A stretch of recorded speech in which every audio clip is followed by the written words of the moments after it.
They are turned away at an Atlanta restaurant because of his outfit. Grady Jarrett says he was about to sit down when the manager asked him to leave. It happened at Le Bouquet in Buckhead, a restaurant that's made headlines before over its strict dress codes and concerns about who it does and does not apply to. CBS 46's Sierra Cummings live outside the restaurant for us tonight. Sierra, tonight the restaurant doubling down on its dress code policy. Yeah, the restaurant posts its dress code policy online and at the front door. Despite sticking to its policy, the manager told us tonight that they are sorry for what happened to Jarrett and that they love him on and off the field, and they even welcome him back. We love you. I mean, that's believe me, we're huge fans of all of our local teams here as well, especially the Falcons. Le Bouquet did not seem to be fans of Falcons player Grady Jarrett's Gucci fit Wednesday, according to the defensive tackle's Instagram post. He writes he was about to have dinner when a manager came out saying he was dressed improperly and would not be seated. Our guests, especially in our whole patio as well as inside the restaurant, have grown to expect a level of sophistication and everything else. Martin Thies maintains his business is transparent in its expectations, with the policy posted online at the door, adding servers even remind guests as they book reservations. For us, I mean, the dress code has nothing to do with race, age, gender, doesn't have anything to do with celebrity status either. Last year, former Hawks player Dominique Wilkins was denied service here too. And just last week, former Atlanta Mayor Keisha Lance Bottoms claimed on Twitter Capitol Grill turned her away for wearing leggings. You're perfectly within your rights to have a dress code, but you just need to make sure that it is one that is applied equally and that it's reasonable. Attorney Jessica Sino explains as more Atlanta locations implement similar rules, owners should be cautious. If you are, for example, targeting clothing that specific minority groups tend to wear more than white people, that could be actionable. Le Bouquet confirms in the last year it's offered staff diversity training, equitable policy enforcement, and expanded its dress code to allow semi-casual, but not athletic wear, including Jarrett's. We'd love to welcome him back as well, and we need to be mindful of our dress code. It's nothing personal. And the player did go on to say in his Instagram post that he visited the restaurant last week and he had a good experience. The restaurant noted that he was not in a tracksuit at the time of that visit. Live in Buckhead, I'm Sierra Cummings, CBS 46 News. We have breaking news and major changes just announced. And an apology from an upscale Buckhead restaurant. The shift after Atlanta Hawks legend Hall of Famer Dominique Wilkins said he was turned away for being black. The Hawk star first spoke exclusively to CBS 46. And now a big update for you at 5. CBS 46's Adam Murphy live in Buckhead with what's changing at the restaurant tonight. Adam? Hi there, Tracy. Neek called for employee training at this restaurant after what happened to him here at the Buckhead Village on Saturday when he was trying to dine there. And guess what? That's exactly what management at the restaurant is going to do.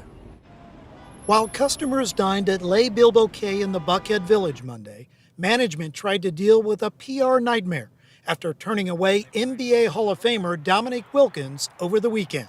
And they said, we don't have any reservations available. And then he looked me up and down again. He said, and plus, you have sweatpants on and they're not the attire we want because we're trying to keep a level of elegance. Just the words they said, word for word. I ain't got to make this up. Wilkins says he asked for a table outside and was told they didn't have any reservations available, despite many open tables. And I don't care what people say or how they try to dress it up, as far as a policy. It was racism, period. I know what it looks like. I know what it smells like. And that's what it was. Just a few days prior, another black woman told CBS 46 the same thing happened to her.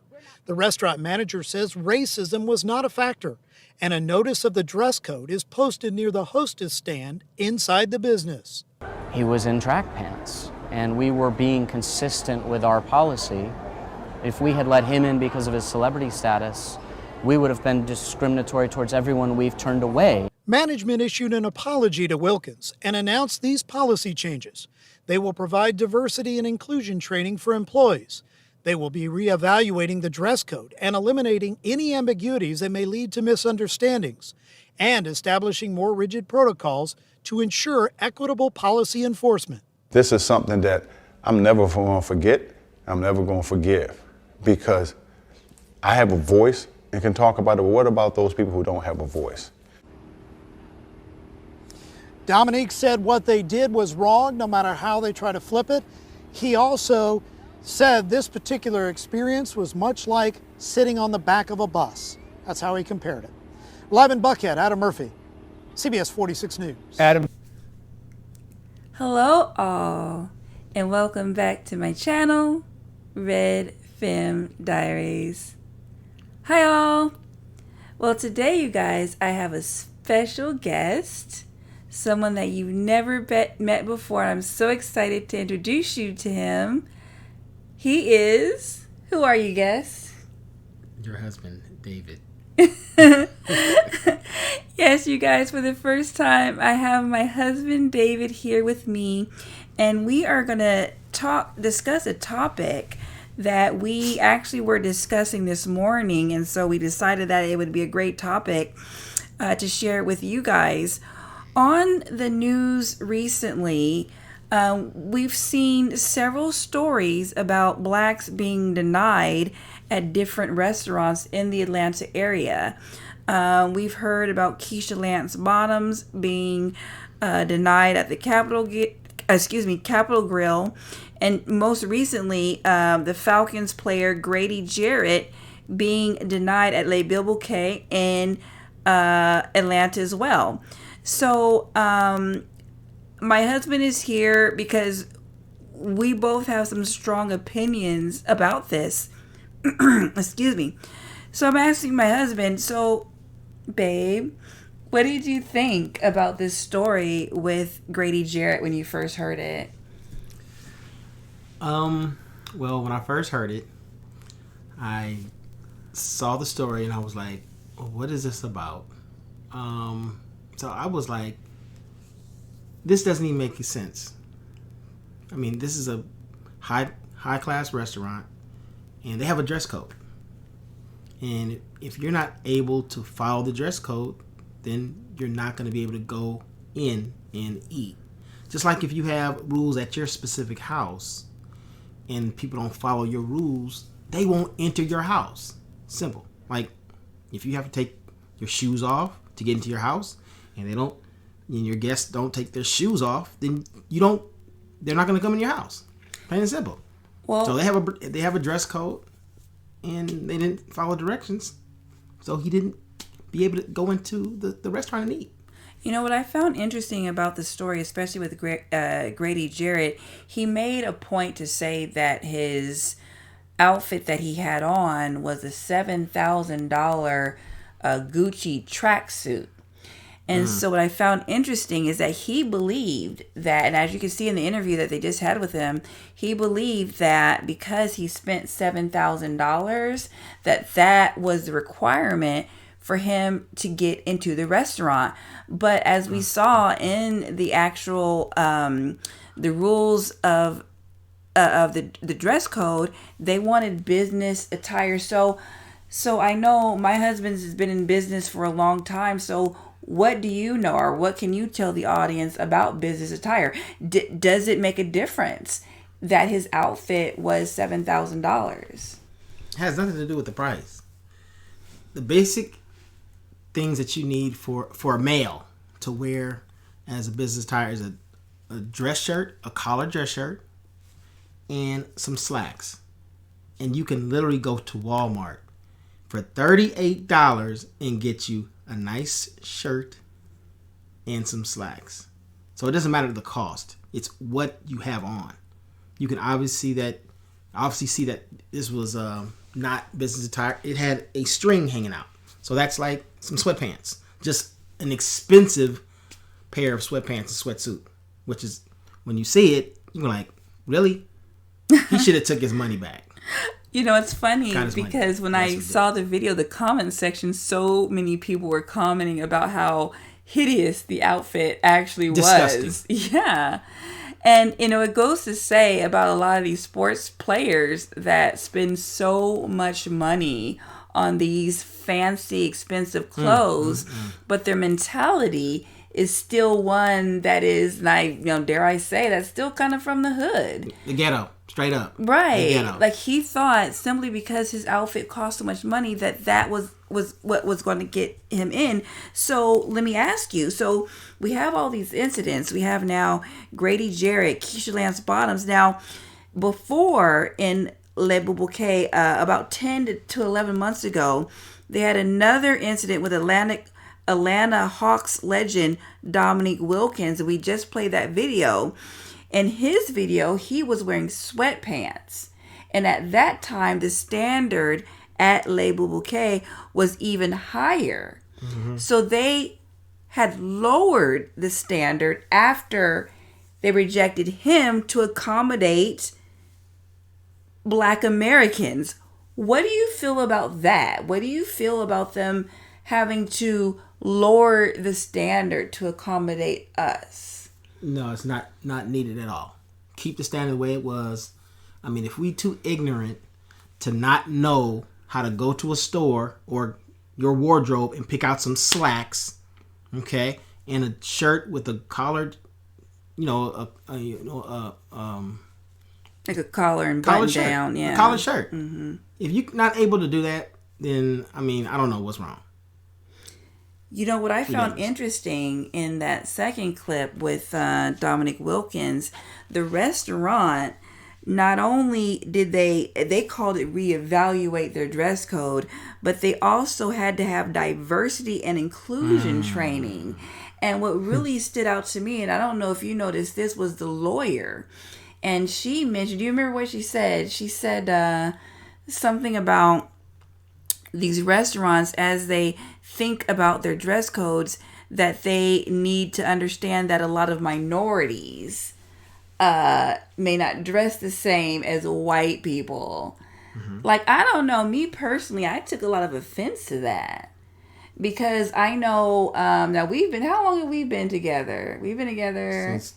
Since 2004. Yeah, a long time. And so we've gone to many events, right? Many events that were not just fancy, but we've gone to events where it was almost black tie. You know what I'm saying? And the different events that we've gone to, there was a standard, and we followed the standard. So I felt it very offensive that lawyer said that essentially standards need to be lowered to accommodate Black people. It's almost like they're saying that we're special needs.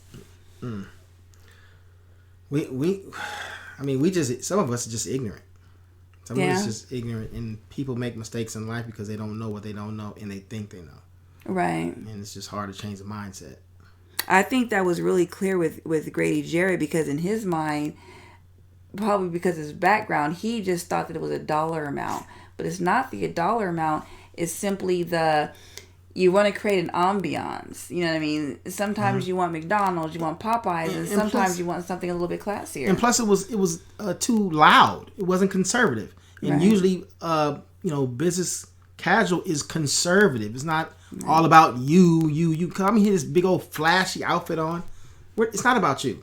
Right. You want to set the environment in the restaurant. So that's why they have a dress code. Right. So they can set the right environment in the restaurant. So and what's funny is I actually got into a back and forth, and I always say that I don't want to do this, but I got into a back and forth with someone on Facebook, and it was another Black male, and he was just so insistent that this had to be about race.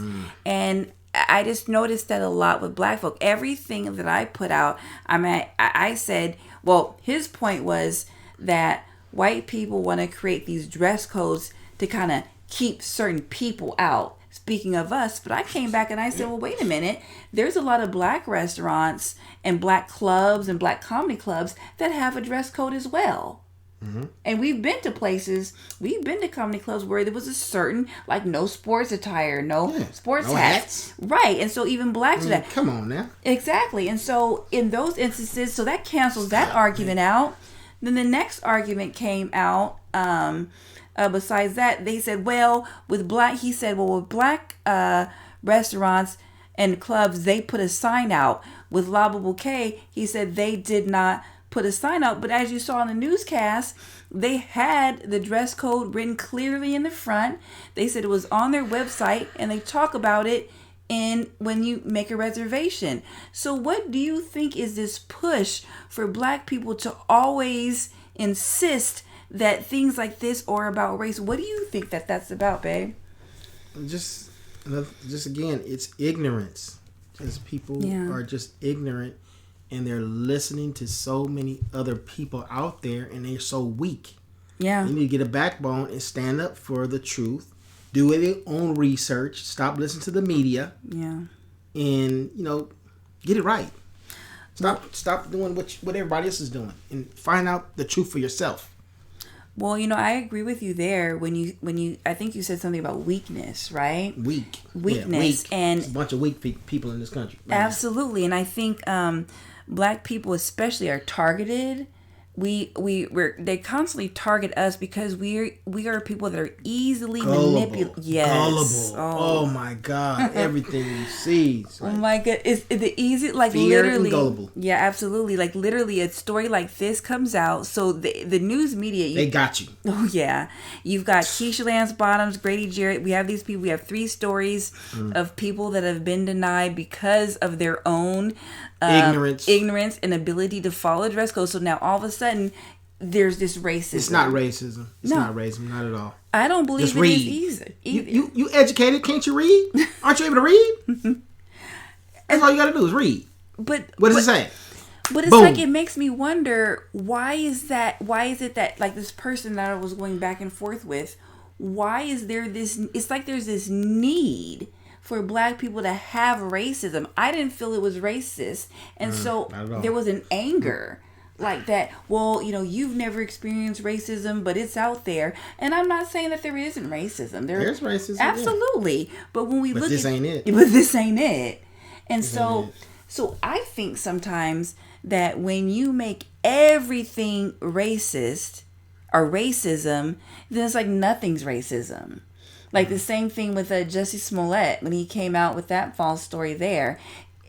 If you have to concoct false stories and make up false narratives to create racism, what does that tell you? That tells you that this country has actually made lots of leaps and bounds. That fact that you have to make it up, that you have to find racism, even in a normal dress code, we have to find the racism. And then to have a white lawyer say that, these restaurants need to reevaluate their dress codes to accommodate us. In a sense, it kind of makes us feel like we're special needs. Have you noticed that? Well, you know what? I'm about to go up to them restaurants this week. And just shake the manager's hand. That's right. What I'm going to do. That's right. Maybe buy some salad or something. Because it's kind of expensive. But regardless, like you said before, you can literally go into Walmart and find a collared shirt. Oh, God, so it's not about the money. You know what I'm saying? It's simply about following rules. And for whatever reason. Why in the world, I don't care how much money you have, why would you spend $7,000 on a suit anyway? Oh, man. That's why most of these ball players, professional NBA, football players, in 5 years, they'll be broke. That's what statistics say. That's the stats, numbers. You got to go with the data. That's right. That's right. So it's that if they don't fix their mindset, they're gonna be broke. How they were before they got into the league, broke. And it's funny. That's the thing that stood out to me in this story more than it being racist. Like, he really truly believed that because he spent $7,000 on a Gucci tracksuit, that he meant got bamboozled. He got bamboozled. He did. He got hoodwinked, right? The thing about it is, even if you spend $500 on a T-shirt, it's still a T-shirt. And the thing about it is the mentality. So it's not the fault of the restaurant. It's the mentality of the people that come there thinking that they're above the rules. And as Black people, we're not above the rules because I don't believe we're special needs. Now, let me ask you, babe, have you ever experienced, I won't say your age, or can I say your age? I won't say your age. But you've lived enough life. And have you ever, we'll just keep it on the topic, as far as dress codes and things like that. Have you, and you've gone to, we've been to different countries, we've traveled, we've gone to so many different events, casual. And have you ever felt that you've been discriminated against? Not because of racism, not because of a dress code, no. I haven't either. You know what I'm saying? Wherever. I know how to dress. I mean, absolutely. I know how to read the sign, and so figure things out. That's right. And so we as a couple have been so many places and we've never had this issue. Whatever the dress code was or whatever the standard was, we simply followed it, and that's all that it's about. We're not saying that there is no racism. We're just saying that you can't create racism in every single situation. Right. In these situations, this wasn't racism. This was just a matter of people not following the rules and feeling that they were above the rules. Entitled. That's what that is. Yeah. That's entitlement. Keisha Lance Bottoms, I was a former mayor, so I can wear whatever I want to wear. Please. Grady Jarrett, I spent $7,000, so I should wear what I want to wear. So what they do, instead of just admitting fault. You bought $7,000 on what? and did you, if you guys saw the outfit, you gotta see that outfit, y'all. Well, they did. They saw it in the video beforehand. But anyway, what a waste. I know. So that's all we have to say. Anything else to say, babe, before I say goodbye to our guest here? No, it was just a pleasure to be on the show. It's cool. Awesome. And I'm so glad to have my hubby here with me. All right, cool. So anyway, guys, you know how we do it here. Please like this video, share this video, and subscribe to my channel. This is Red Femme Diaries. Goodbye.